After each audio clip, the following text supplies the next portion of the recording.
வணக்கம், இது உங்கள் கட்டளை எழுத்து. இன்னைக்கு இந்த வீடியோல லாங் ஐ ஸ்பெல்லிங் பேட்டர்ன்ஸ் எல்லாமே நம்ம பார்க்கலாம். இப்போ ஐ சவுண்டுக்கு என்னெல்லாம் ஸ்பெல்லிங் பேட்டர்ன்ஸ் இருக்கு அப்படின்றத நம்ம இந்த வீடியோல நம்ம பார்க்க போறோம். First one, I as I sound, as in tiny, spider, pilot. இப்போ இந்த வேர்ட்ஸ்ல எல்லாம் பார்த்தீங்கன்னா இப்போ டைனி அப்படின்னு எடுத்துக்கிட்டீங்கன்னா அதுல ஐக்கு ஐ சவுண்ட் வருது. ஒன், ஐ டேஷ் இ. இந்த ஸ்பெல்லிங் பேட்டர்ன் எல்லாருக்குமே தெரியும். மேஜிக் ஈல வர்றது ஸ்ப்ளிட் டயக்ராஃப் அப்படின்றத நம்ம சொல்லுவோம். ஐ கான்சனன்ட் ஒரு இ வரும். ஓகேவா? So as in bike, guide, fight. இப்போ இந்த வேர்ட்ஸ்ல எல்லாமே பார்த்தீங்கன்னா ஐஇ ரெண்டுமே சேர்ந்து இந்த இடத்துல இந்த வேர்டுக்கு ஐ சவுண்ட் நம்மளுக்கு கொடுக்கும். Next one, ஐஜிஹெச். ஐஜிஹெச் 3 லெட்டருமே சேர்ந்து ஐ சவுண்ட் கொடுக்கும். As in light, night, bright. இந்த வேர்ட்ஸ்ல எல்லாமே பார்த்தீங்கன்னா ஐஜிஹெச் 3மே சேர்ந்து நம்மளுக்கு தர சவுண்ட் என்ன அப்படின்னு பார்த்தீங்கன்னா ஐ சவுண்ட்.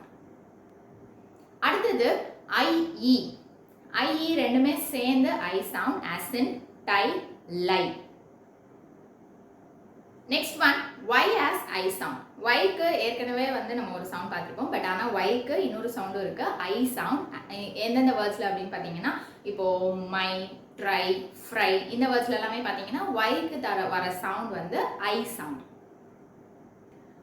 அடுத்த pattern Y dash E, as in rhyme, type, style. இந்த வேர்ட்ஸ்ல எல்லாமே பார்த்தீங்கன்னா இப்போ ஃபார் எக்ஸாம்பிள் டைப் எடுத்துக்கிட்டோம் அப்படின்னா ட, அதுக்கப்புறம் ஐ, ப, டைப். ஓகேவா? ஸோ இப்போ இந்த இடத்துல நம்மளுக்கு என்ன கிடைக்குது அப்படின்னு பார்த்தீங்கன்னா ஒய்யும் ஈயும் சேர்ந்து நம்மளுக்கு ஐ சவுண்ட் கொடுக்குது. இதில் இப்போ நம்ம நிறைய ஸ்பெல்லிங் பேட்டர்ன்ஸ் பார்த்தோம். இதில் குழந்தைங்களுக்கு எது நம்ம ஃபோனிக்ஸில் நீங்கள் சொல்லிக் கொடுக்கும் போதே ஆர்டரில் நம்மளுக்கு வரும் இல்லையா? இதில் நம்ம பார்த்தது எல்லாமே பார்த்தீங்கன்னா என்னென்ன சொல்லிக் கொடுக்கலாம் அப்படின்னு பார்த்தீங்கன்னா ஐஇ, அதுக்கப்புறமா ஐ டேஷ் இ மேஜிக் ஈல வர சவுண்ட், அப்புறம் ஐஜிஹெச், அதுக்கப்புறம் ஒய் ஆஸ் ஐ சவுண்ட். இந்த 4 சவுண்ட்ஸுமே சொல்லிக் கொடுக்கலாம். மீதி 2 சவுண்ட்ஸ் என்னன்னு பார்த்தீங்கன்னா அப்பப்போ அந்த வேர்ட்ஸை என்கவுண்டர் பண்ணும்போது அவங்களுக்கு ஓகே இந்த வேர்டில் ஐக்கு ஐ சவுண்ட் அப்படின்ற மாதிரி நம்மளுக்கு சொல்லி தந்துடலாம். பிகாஸ் இப்போ ஒய் டேஷ் ஈலாம் பார்த்தீங்கன்னா ரொம்ப மினிமலாக தான் வரப்போகுது வேர்ட்ஸ் எல்லாமே. ஓகேவா?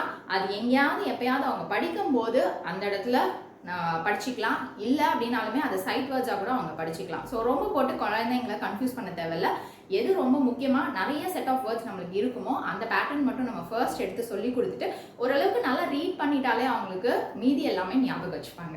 ஆல்டர்னேட்டிவ் ஸ்பெல்லிங்ஸ் எல்லாமே ரீடிங் ஈஸியாக தான் இருக்கும். பிகாஸ் நம்ம சொல்லி கொடுத்துட்டு அந்த பேட்டர்ன் பார்க்கும்போது ஈஸியாக ஐ சவுண்ட் அப்படின்றத அப்ளை பண்ணி ரீட் பண்ணிடுவாங்க. எல்லாருமே கேட்கறது என்னன்னா ஸ்பெல்லிங் பண்ணும்போது எழுதும்போது இது போடணுமா இல்லை இந்த ஸ்பெல்லிங் போடணுமா அப்படின்ற கன்ஃபியூஷன் வருது இல்லையா? ஸோ அது கண்டிப்பாக நார்மலான விஷயம் தான். ஏன்னா நிறைய ஸ்பெல்லிங் பேட்டர்ன்ஸ் இருக்கும்போது அவங்களுக்கு தெரியும் இந்த இதுக்கெல்லாமே ஐ சவுண்ட் அப்படின்றதுனால ஒரு நியூவாக வேர்ட் என்கவுண்டர் பண்ணும்போது ஓகே இது போடணுமா அது போடணுமா அப்படின்ற கன்ஃபியூஷன் கண்டிப்பாக வரும். ரொம்ப நார்மலான விஷயம். நீங்கள் வரி பண்ண தேவையில்ல ஸ்பெல்லிங் மிஸ்டேக்ஸ் வருது அப்படின்னு சொல்லிட்டு நிறைய ரீடிங் கொடுங்க. ரீடிங் கொடுக்கும்போது ஆட்டோமேட்டிக்காகவே அவங்களுக்கு ஸ்பெல்லிங் ரெஜிஸ்டர் ஆகிடும்.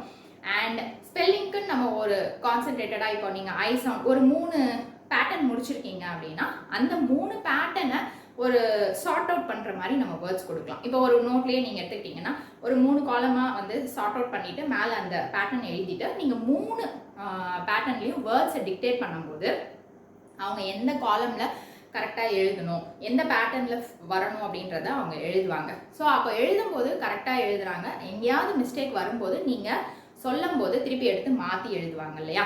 அப்போது அவங்களுக்கு ஞாபகம் இருக்கும். ஓகே நேற்று நம்ம என்ன பண்ணோம், இந்த வேர்டு வரும்போது இந்த இடத்துல நம்ம தப்பாக எழுதணும், அப்புறமா மாற்றணும் அப்படின்றது எல்லாமே ஞாபகம் இருக்கும். ஓகேவா?